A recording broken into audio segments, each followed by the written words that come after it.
Salut, salut! Je te souhaite la bienvenue sur ma chaîne et j'espère que tu te portes aussi bien que moi. Moi, je m'appelle Santish et ça fait 3 ans que j'ai taillé mes cheveux. Oui. Je n'avais presque aucun cheveu sur la tête. Je crois que j'avais juste 1 centimètre. Oui, mes cheveux étaient comme ça, vraiment comme ça. Et alors, au cours de cette vidéo, je vais te présenter 5 conseils essentiels, topissimes et vraiment indispensables qui m'ont aidé ces 3 dernières années et qui m'ont vraiment permis à avoir ce volume que tu vois actuellement, ce beau volume, et aussi à atteindre cette longueur que tu vois actuellement. Alors, on se retrouve tout à l'heure après le générique.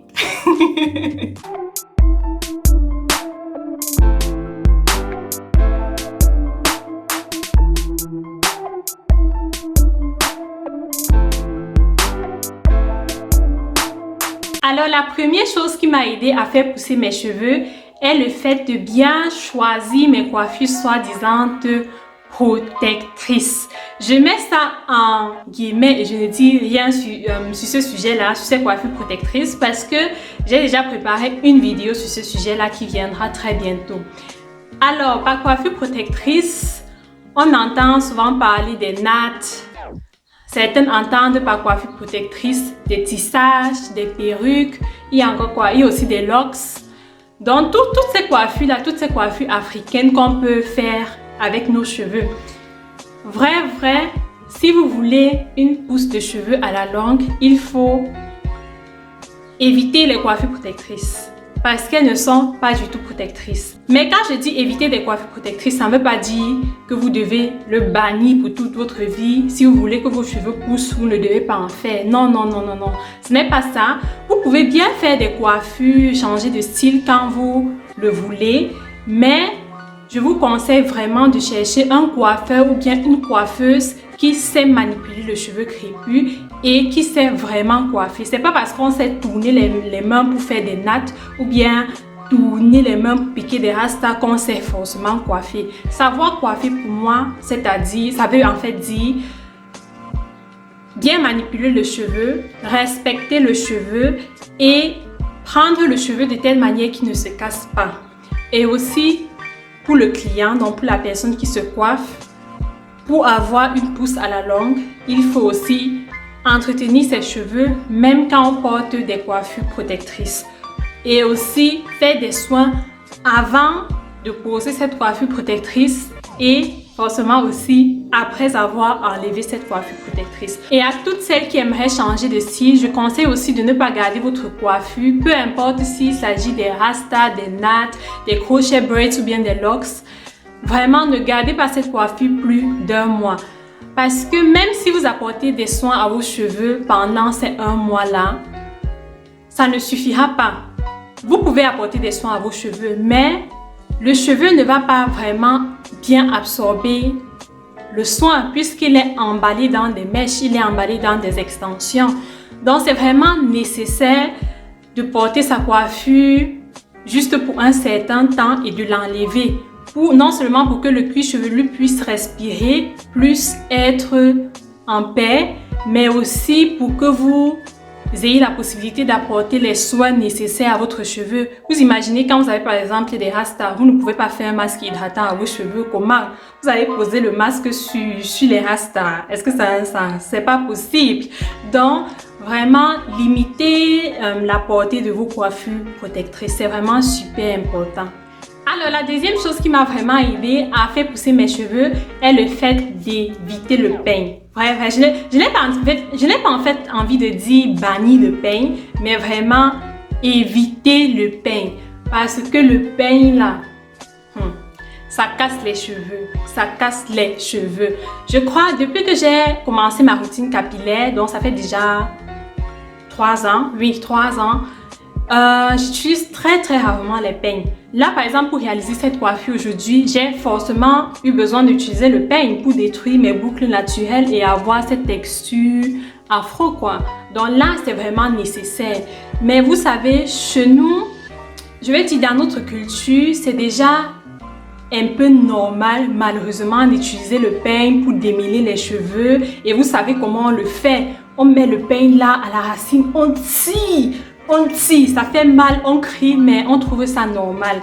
Ce n'est pas du tout normal. Quand ça fait mal, ça veut dire qu'il y a un problème. Ce n'est vraiment pas normal que la manipulation de vos cheveux vous cause des maux de tête ou bien même des blessures. Ce n'est vraiment pas normal. Vous pouvez utiliser le peigne de temps en temps pour démêler vos cheveux. Mais vous pouvez aussi bien réaliser un démêlage juste avec vos doigts.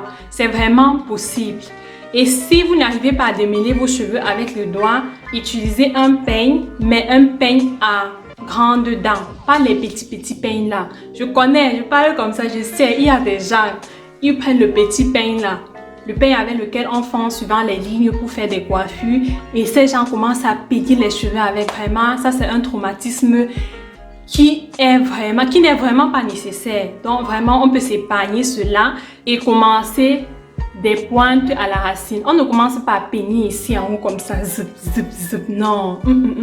Ça fait trop mal même. Donc, quand vous commencez à peigner, là, commencez aux pointes, vous arrêtez, vous commencez à peigner et vous avancez vers les racines. On commence du haut vers le bas. Bon, des pointes, non, des pointes vers la racine. Donc, retenez ça.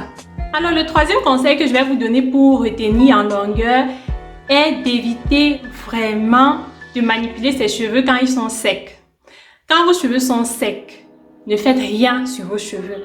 Le cheveu afro doit être manipulé quand il est humide. Donc, si vous voulez faire quelque chose sur vos cheveux là, prenez votre vaporisateur ou bien allez un peu sous la douche, versez de l'eau sur vos cheveux et venez et faites tout ce dont vous avez besoin. Parce que quand vous manipulez vos cheveux quand ils sont secs, vous avez de fortes chances de les casser. Vous voyez là, imaginez un peu que je prenne mon peigne actuellement, je mets le peigne là et j'essaye de fendre une ligne. Vous voyez, ça bloque et c'est la nature de nos cheveux, c'est pas possible. Il faut d'abord que j'humidifie un peu mes cheveux pour pouvoir faire ce que je veux faire. Si par exemple là où je suis là, je force à laisser passer mes doigts dans mes cheveux, je vais devoir casser des cheveux sur mon passage.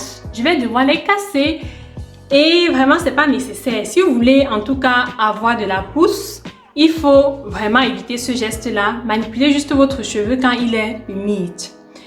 Alors, on va passer au quatrième conseil. Le quatrième conseil est un conseil quand même assez logique, je me dis, mais je le cite quand même.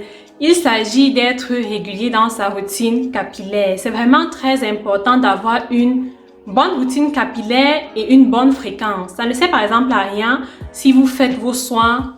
Un mois, vous êtes assidu comme si c'était l'école. Vous êtes assidu, vous comprenez, et après vous faites 4 mois, vous ne faites rien. Après, vous faites encore un mois et après 1 an, vous ne faites rien. Et c'est toujours vous qui vous plaignez que vos cheveux ne poussent pas.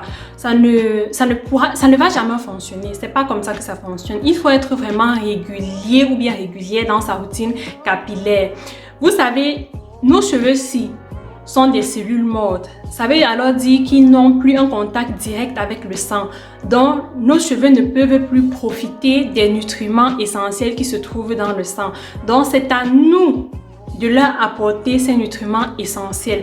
Et cela se fait par différents produits. Ça peut être des produits que vous fabriquez vous-même. Ça peut être des produits naturels comme le beurre de karité ou bien même des produits déjà composés, donc des produits que vous pouvez acheter en grande surface ou bien n'importe où.